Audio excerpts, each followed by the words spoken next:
Cannabis Common Sense, the show that tells the truth about marijuana and the politics behind its prohibition. I feel the force.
I'm standing here at Hemp Fest in Seattle with Keith Straub, the founder of Normal. And thank you for that. And what do you think of this event? It's my favorite event of the year. I travel around and do a number of these kinds of things, but there's nothing on the scale of the Seattle Hemp Fest other than the Seattle Hemp Fest. So for those who haven't seen it, it is incredibly empowering. And I think 12, 13 years now I've been coming in. I find it fascinating, and I think people in other parts of the country are beginning to pick up on that same phenomena. And the Boston Freedom Fest is coming up in the month, and that's a wonderful thing on the Boston Common with all the history associated with that. And in the Portland Hemp Sock, and that's about the middle of next month as well. I was there last year. So 12th and 13th of September. 12th and 13th of September. If you're in the region at all and you identify with marijuana smokers or have marijuana smoking, for Christ's sake, come to this thing. You will find lots of people that are like-minded individuals like you. And as I say, you'll feel empowered by it.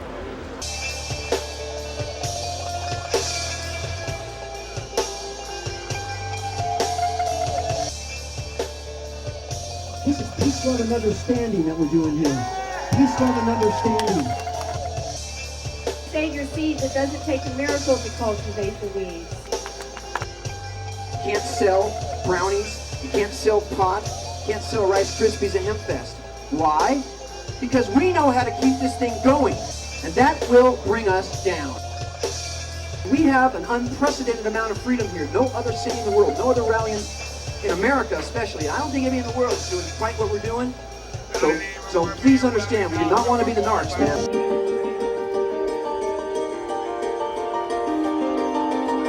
We arrested our 20 millionth American on marijuana charges. Are you ready for 420? In the midsummer, the state of California determined that it would be missing $1.4 billion in taxes if we didn't legalize it in California. Probably 10 times that many nationally.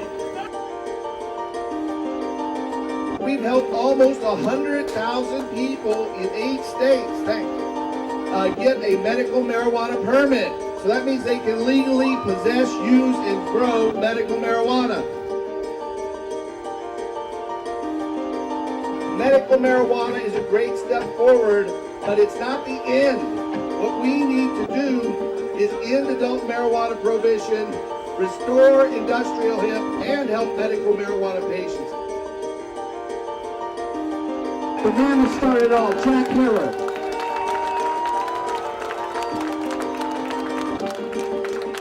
Hemp will be the future of all mankind, or there won't be a future.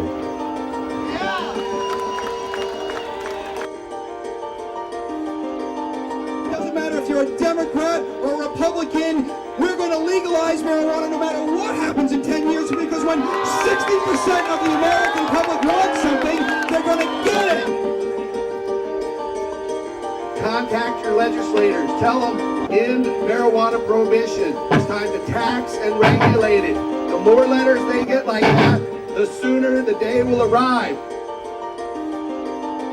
We're going to legalize marijuana!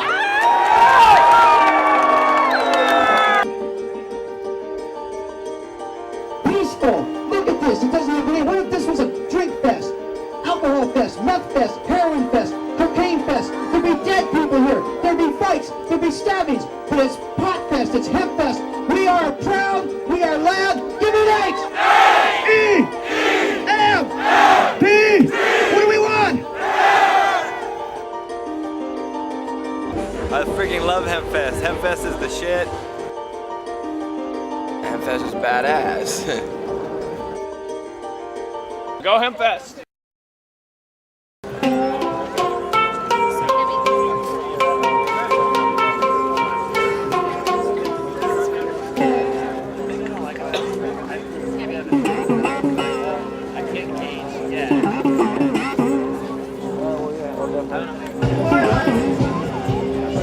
September 12th and 13th, Portland, Kelly Point Park. Yay, please come. Everybody's welcome.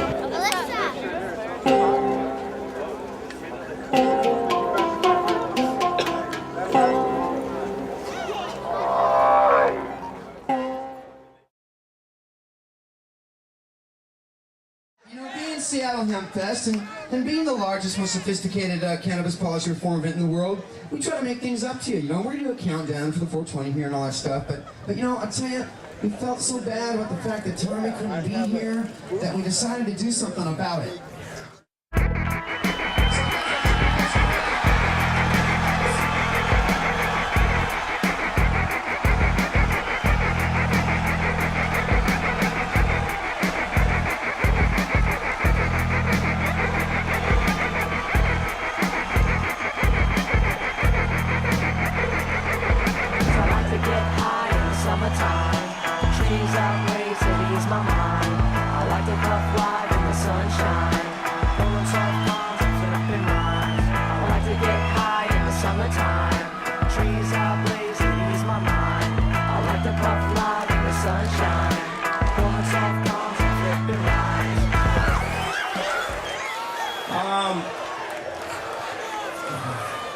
You know, there's been this rumor floating around, and I'm going to address it right now. I got to tell you people that I decided to quit smoking. And then I realized, hey, I'm not a quitter.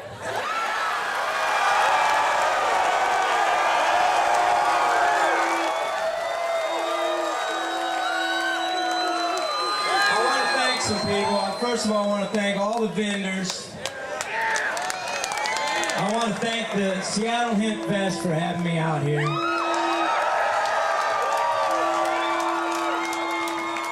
I want to thank all these volunteers who work so hard for no money. A lot of volunteers around here. I want to thank the police for keeping the peace.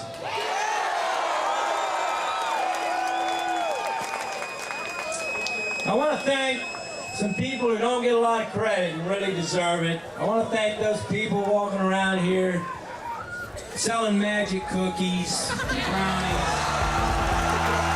They don't get the credit they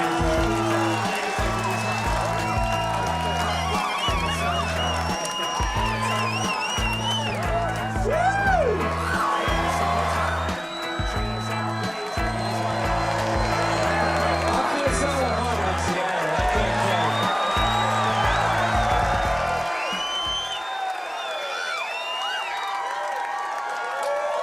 You guys are definitely the most energized pot smokers I've ever run across.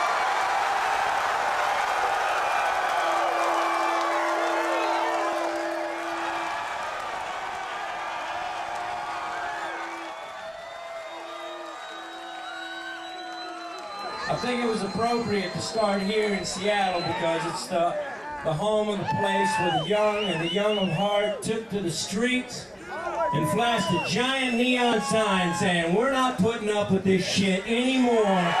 WTO, go home. Find an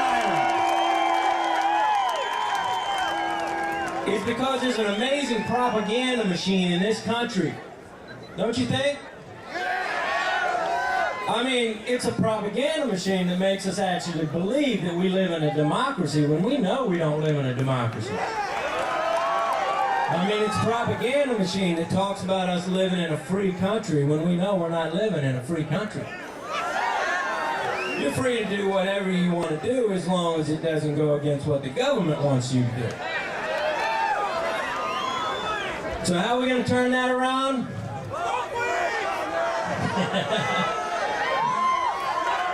I say things like this: the Seattle Hemp Fest are the way to turn this thing around. Every one of you people who showed up here today, you're making a statement, and I'm damn proud of you. And you know what I have to say? Keep doing what you're doing. Keep doing what you're doing. And I think it will change. I think it'll change. Thank you all for coming out here today. I really warms my heart.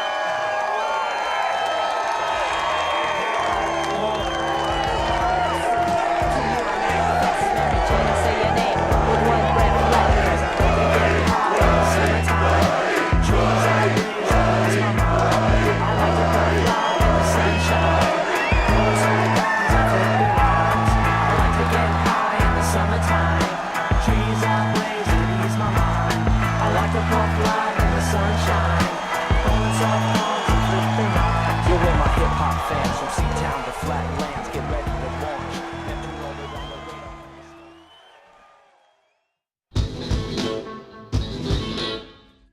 Give me an H. Give me an E. Give me an M. Give me a P. Your turn. Outdo him. Give me an A. Give me an E.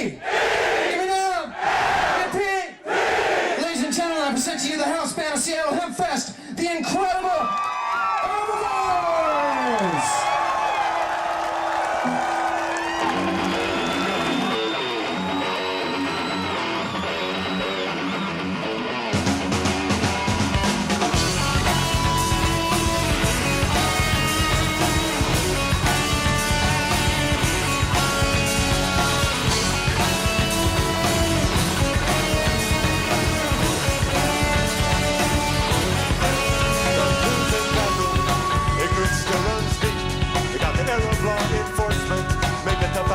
Street. I can get on out of town, but this here town's my home. Ain't hurting nobody, so leave my ass alone. Cause it's a losing battle, now that the truth is out.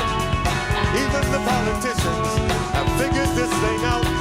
You can go ahead and inhale prayers, might help you loosen your tie, and legalize the herb, and drop all the lies. Cause it's a losing battle. Wake up!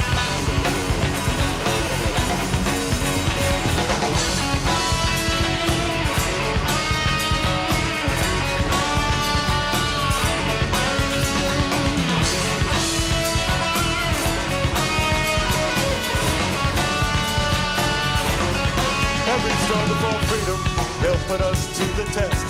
So it's time to exercise our rights and put on a hemp fest, and we'll educate the youth. Soon will rule the land, but it's just a matter of time, and it's time to take a stand. Cause it's a losing battle, one that money can't win. Been going on for years, just keeps right on going. Like a Cold War with the commies, prohibition and the like. You can throw us all in prison, but you cannot win the fight. Cause it's a losing battle.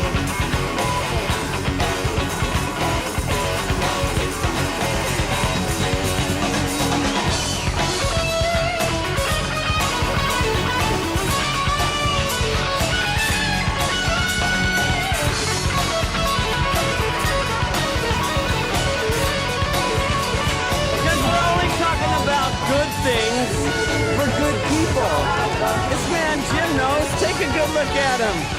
He's been through it.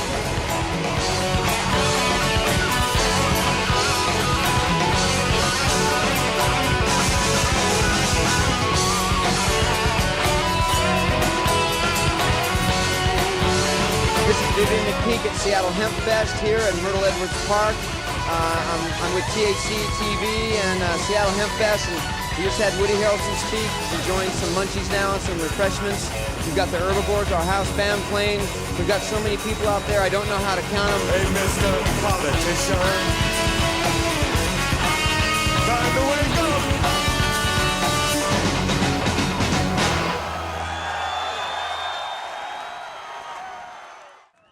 Thank you, Vivian. Thank you, Seattle. You are so beautiful. Yes, give yourselves a hand. You know, I remember the first few hemp fests. I remember when we measured our numbers in the hundreds, but it didn't stay that way. We grew.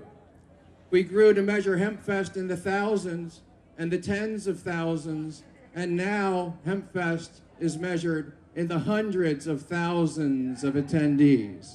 Yeah. And you know, the progress of our movement has mirrored the growth of HempFest. Since the beginning of HempFest, we've passed medical cannabis laws in 17 states. And there's more to come this year.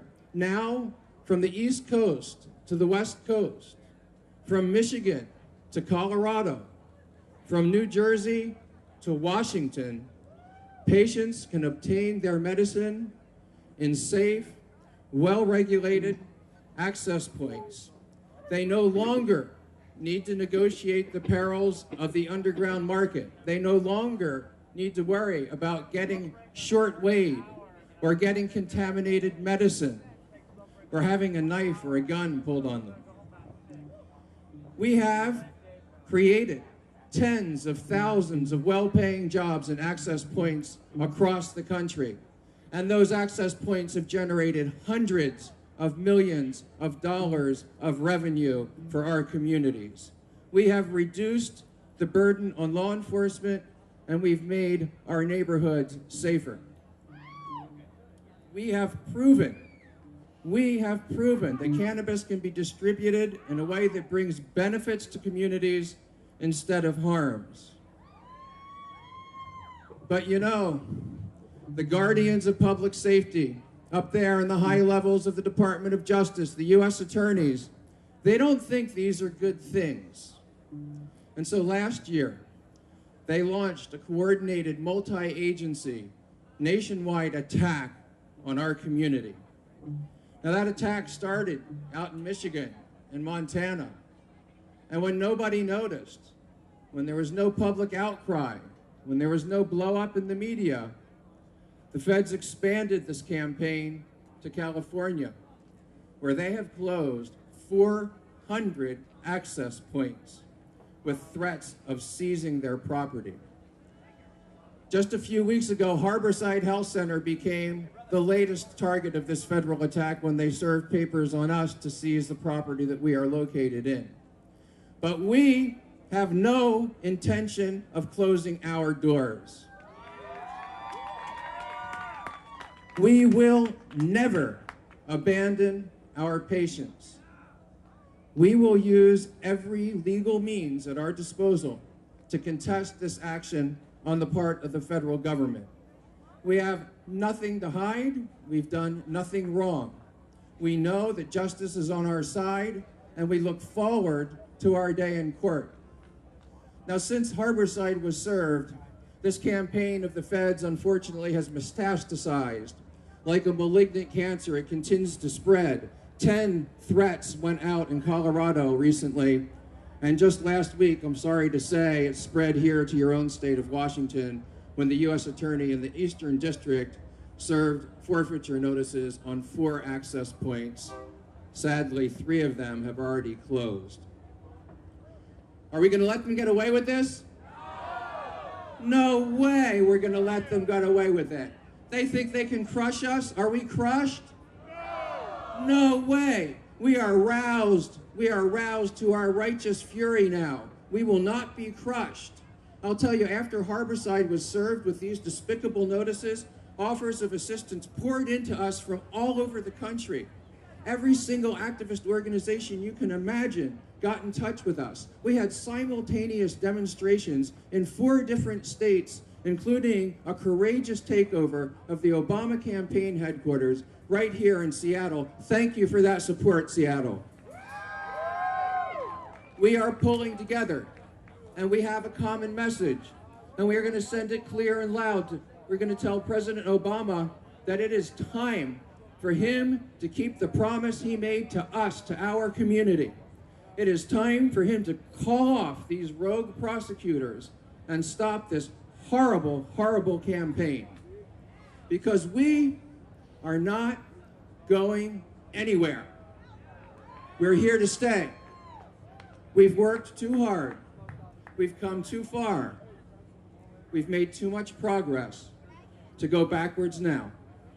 All across this country, we've built laws, we've passed laws and built systems of distribution that have allowed patients to come out of the shadows of the underground market and come into the light of safe and compassionate access centers. We've come out of the shadows, we've come into the light.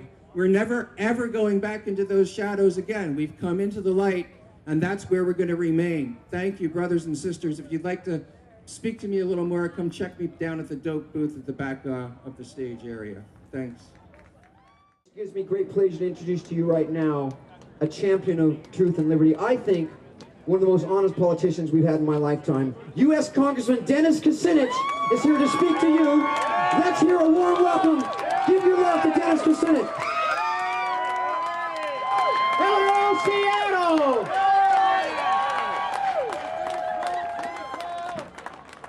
On this day, in this place of great beauty, we celebrate the beauty of nature, and I'm also here to celebrate the wondrous nature of you.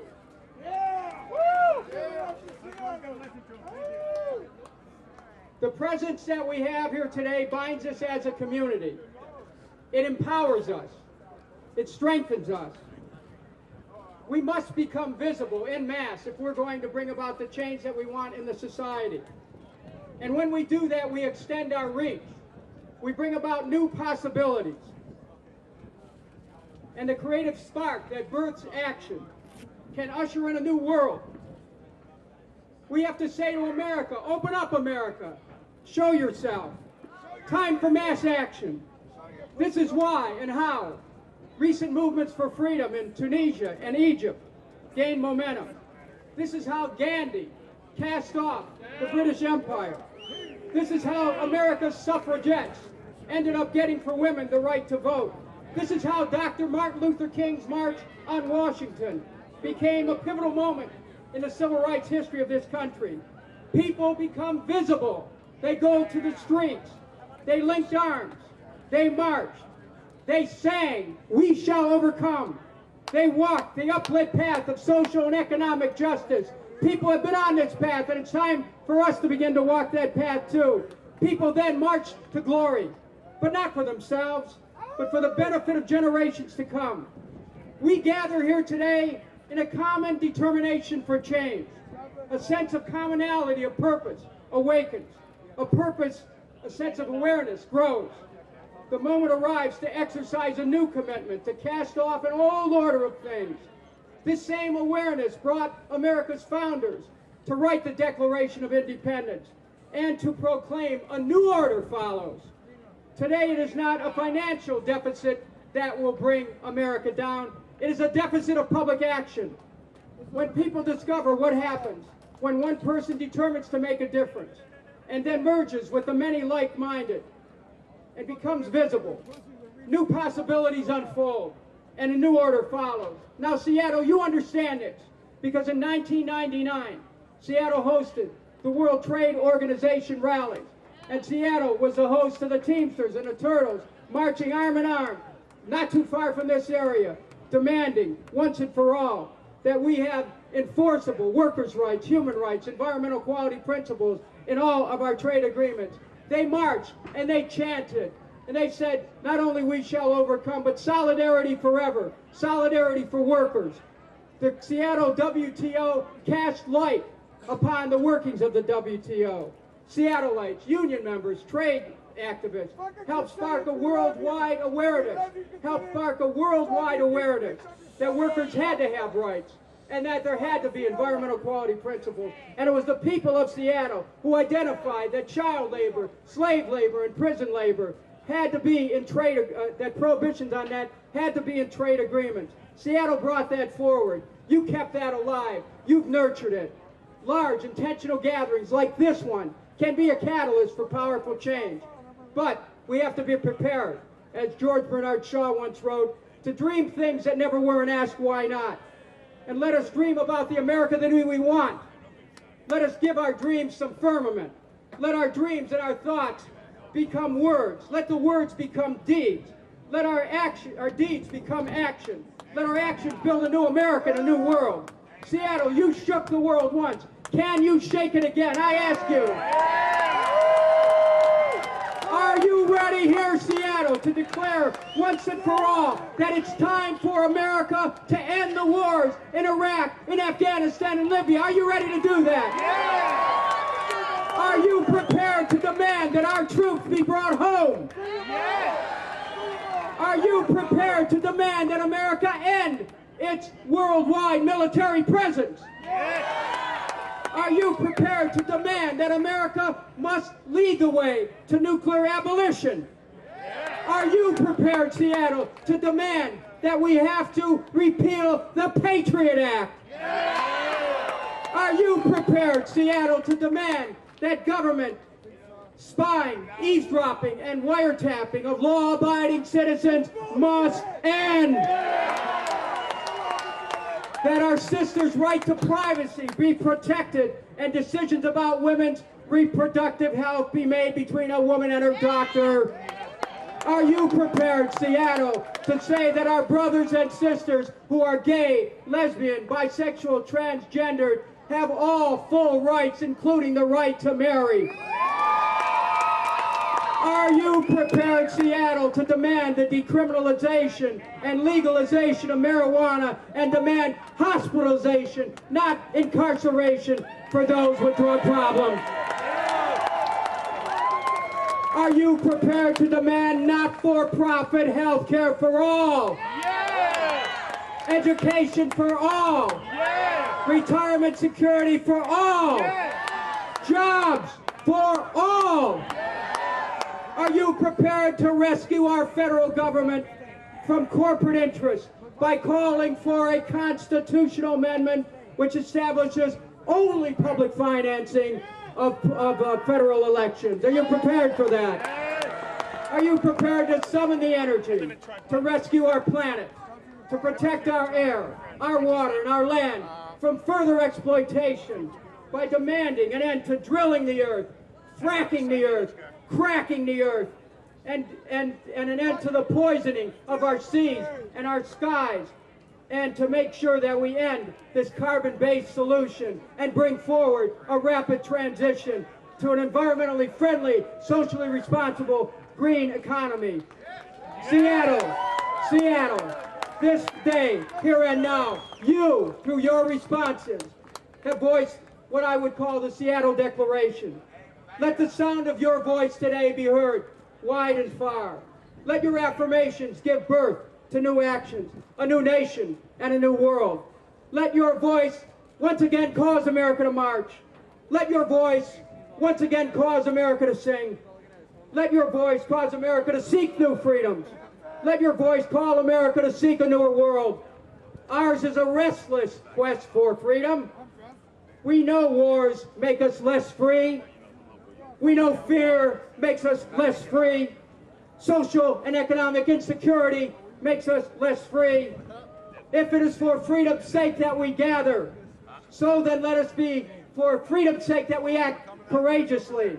Because it is our desire for change that carries extraordinary power to become more than we are, better than we are, forged in the human heart, ignited by love and a passion for transformation.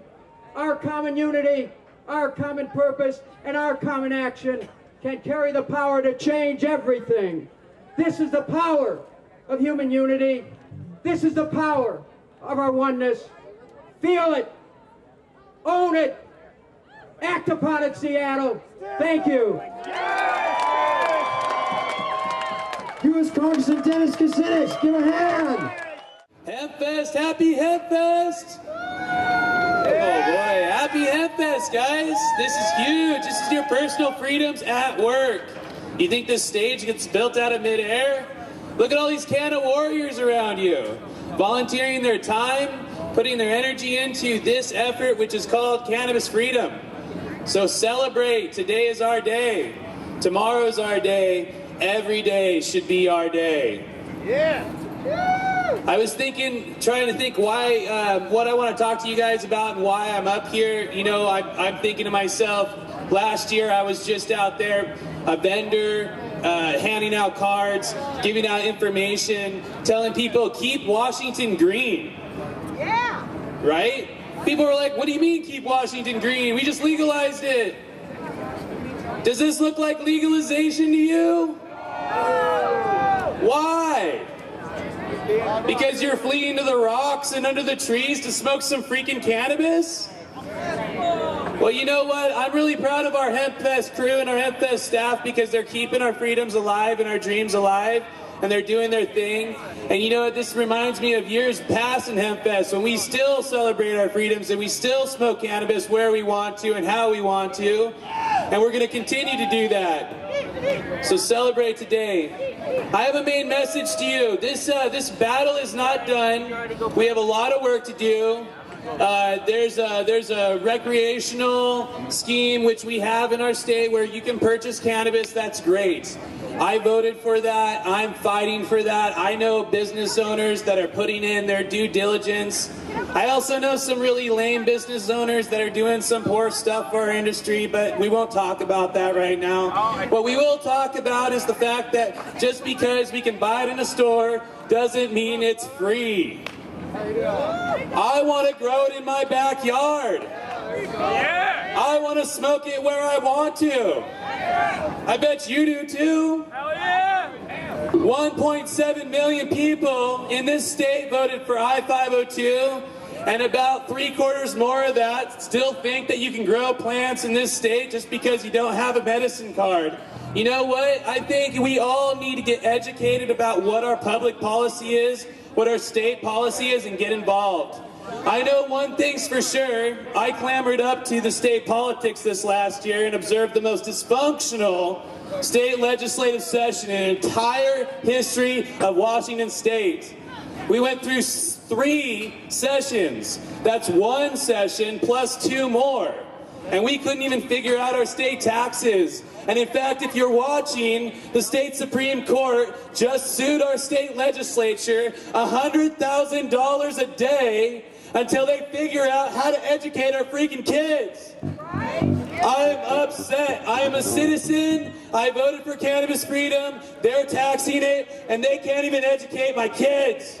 I want you guys to get involved because this is not going to end.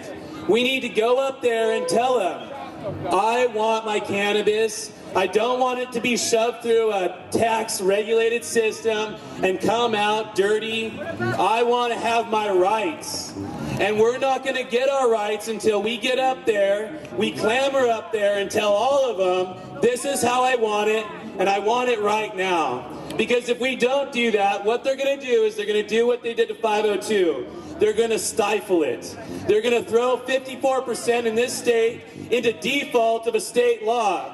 That's actually in conflict with our state constitution. If you read Article 11, Section 11, it's only 2 lines long, so please look it up. It says, no jurisdiction can pass laws that are outside of general law. That means they cannot ban cannabis. They cannot ban our rights to safe access. They cannot do what they're doing. And we need to go into those city councils and those county commissioners, we need to tell them, you are wrong. It says so right here in our Constitution. And I don't care what organization and what attorney general comes out with any opinion, our citizen rights stand. Get involved with me, guys. It's not that hard. I only put in a couple of days a week. I still do a lot of fun things. I work with awesome people every day, and people share cannabis with me every day. And when they do that, they break the law. I don't want to do that anymore. I want to be free. I want to be a person. I want to be a professional. I want to be whoever I want to be and have the right to cannabis. And I want you to have that right too, right? I want you to pay attention to one other thing. In Denver, Colorado, maybe they're doing it right, maybe they're doing it wrong, but one thing they are doing is they got a general ballot to a local level to consume cannabis in public at any location that has any other smoking. So if you are in a cafe or a restaurant and they have a smoking area, you can consume cannabis out there if it's okay with that owner of that entity, right, at that establishment. So think about that, guys. We're all around here frustrated. We just want to smoke some cannabis. We have to go over here to the Rocks. We have to go over there. You know, they can serve alcohol, they can tax alcohol, but they can serve cannabis? No, what is going on here? We need to check this out. It only takes, 3,700 citizens in the city of Denver? I bet you it takes a little bit around that here in Seattle. So I'm going to ask you one last thing. If you care about cannabis and you care about freedom of cannabis, get involved. It is such a righteous message to the world that Seattle Hempfest is taking place on this beautiful day, and we're peaceful, we're proud, and we're calling it out loud, saying, end marijuana prohibition. We will never stop responsibly protesting until the day that everybody goes free, and that the doors open from the prisons and our brothers and sisters come out of those cages into the sun, into the air, and that the patients can be wheeled down with their IVs on their hospital beds and celebrate the victory. All of us together. It's coming. It's going to happen. The whole world, you know, we've had media at Hempfest Central. By the way, that's our store, Hempfest Central at 12351 Lake City Way Northeast. After 21 years of operating grassroots to our ass roots out of our homes, completely decentralized, we realized we couldn't do a 22nd year like that, and we have offices now and a little storefront. We're trying to pay the rent and all that stuff and pay this bill here. We've had media visits, television and newspaper media from BBC, Al Jazeera English, CNN, ABC, NBC, Mexican, Japanese, French, Russian media have all shown up. It's amazing. Yesterday I talked to Russia Today on the phone. I was on CNN television live. It's happening, folks. The whole world is watching Seattle leading the way, proving we're not violent, we're not a threat, we're not criminals. We are a beautiful, mellow, spiritual, artistic community of Americans. We're individuals, and we're not a threat to anything except a bag of potato chips. And we're not going to stop speaking our truth to power, no matter how stressful or exhausting or intimidating it is to throw a Seattle Hempfest. We're going to risk it all as long as they let us do it. And one of the ways they're going to let us do it is if we all can clean this place up, get out of here safely with nobody hurt. Thank you so much, you guys, for 22 years of peaceful protest. It's frankly, it's just incredibly, it's as beautiful as you all are. You know, we all have to really have each other's backs now, because it's going to accelerate. That's what's going on right now. So be a part of that acceleration, and let's set our political prisoners free in this country. You know, there's a bunch of people in jail. Move me up. You know, there's a lot of people that need to be freed. So this song goes out to them.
to complete starvation.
This one's for you, Seattle.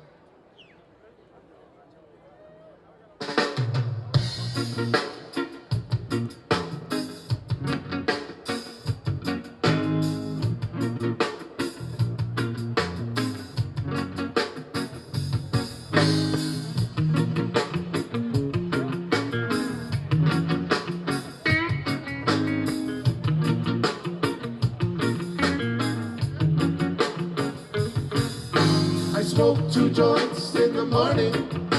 I smoke 2 joints at night. I smoke 2 joints in the afternoon. It makes me feel alright.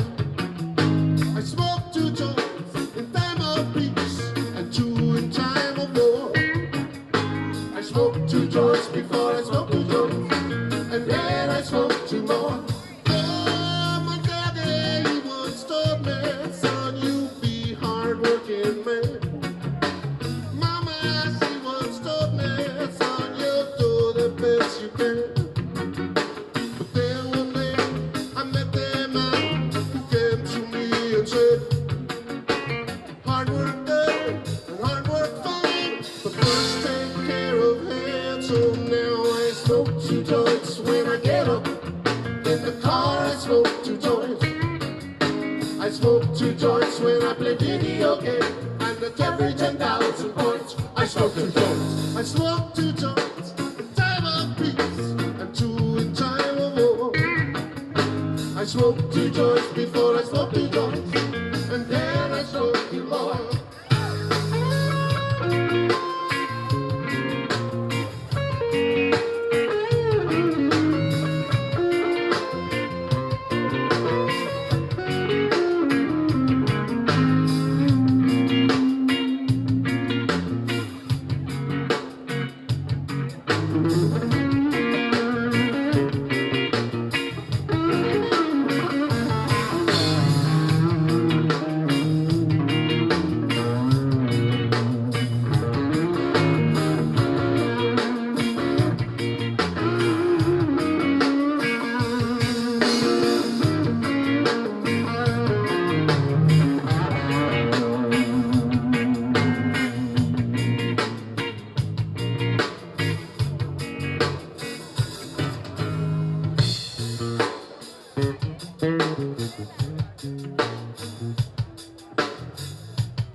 But daddy once told me, son, you'll be hard-working man. Mama, she once told me, son, you'll do the best you can. And then one day, I met a man who came to me and said, what did he say? Hard work good and hard work fine, but first take care of head. So now I smoke 2 joints in the morning. I smoke 2 joints at night. I smoke 2 joints in the afternoon. It makes me feel alright. I smoke 2 joints in time of peace and 2 in time of war. I smoke 2 joints before I smoke 2 joints, and then I smoke 2 more. Smoke 2 joints, that's what I do. Smoke 2 joints. Legal up here. I need a real estate agent. Oh, joints.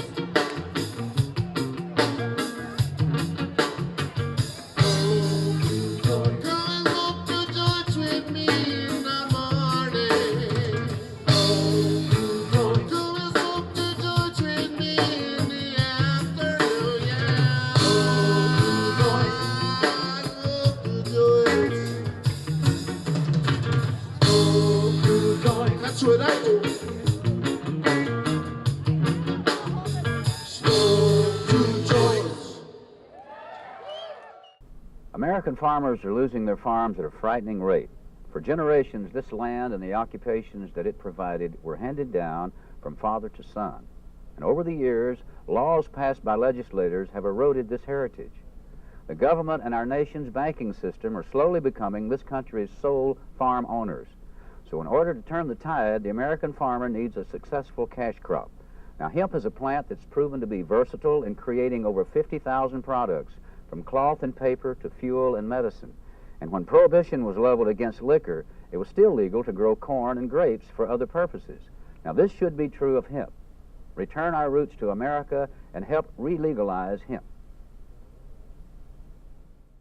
Again, if you want to get involved in the movement to end industrial hemp, you can call us at 503-235-4606. That's 503-235-4606. 4606. And we want to encourage people to spay and neuter their local politicians. That's right. That's right. And replace them at regular intervals. Yes, please. We are done, and Mr. John Cornette's about to play us a few minutes of music. I want to thank you guys for tuning in. We'll be back next week. And remember to help restore hemp. Good night.